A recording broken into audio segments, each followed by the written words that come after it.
proceso de emergencia, de nacimiento, de despertar, necesita de una cualidad como condición necesaria: fe. La práctica del arte de amar requiere la práctica de la fe. ¿Qué es la fe? ¿Es la fe necesariamente una cuestión de creencia en Dios o en doctrinas religiosas? ¿Está inevitablemente en contraste u oposición con la razón y el pensamiento racional? Aún para empezar a comprender el problema de la fe, es necesario diferenciar la fe racional de la irracional. Al hablar de la fe irracional me refiero a la creencia en una persona o una idea que se basa en la sumisión a una autoridad irracional.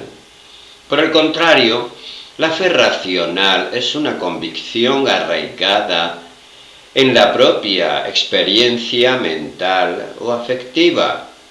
La fe racional no es primariamente una creencia en algo, sino una cualidad de certeza y firmeza que poseen nuestras convicciones.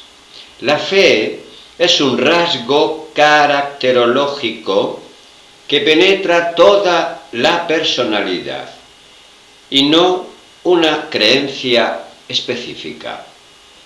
La fe racional arraiga en la actividad productiva, intelectual y emocional.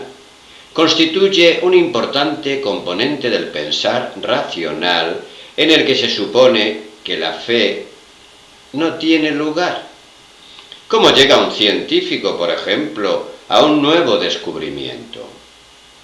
Comienza haciendo experimento tras experimento, reuniendo los hechos uno después del otro, sin una visión de lo que espera encontrar. Es excepcional que un descubrimiento realmente importante se haya hecho de esa manera en cualquier terreno. Ni tampoco ocurre que la gente arribe a conclusiones significativas cuando se limita a perseguir una fantasía. El proceso del pensamiento creador en cualquier campo del esfuerzo humano suele comenzar con lo que podríamos llamar una visión racional, que constituye a su vez el resultado de considerables estudios previos, pensamiento reflexivo y observación.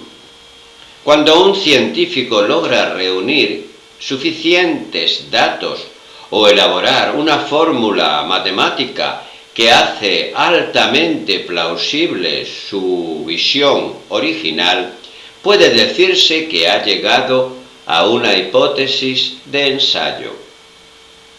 Un cuidadoso análisis de la hipótesis, con el fin de discernir sus consecuencias y la recopilación de datos que la apoyan, llevan a una hipótesis más adecuada y quizás eventualmente a su inclusión en una teoría de amplio alcance. La historia de la ciencia está llena de ejemplos de fe en la razón y en las visiones de la verdad. Copérnico, Kepler, Galileo y Newton estaban imbuidos de una inconmovible fe en la razón. Por ella Bruno murió quemado en la hoguera y Spinoza sufrió la excomunión.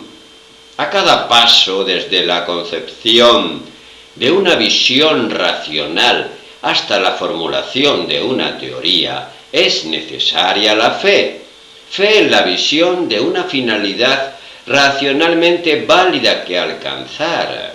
Fe en la hipótesis como una proposición probable y plausible y fe en la teoría final, al menos hasta que se llegue a un consenso general acerca de su validez.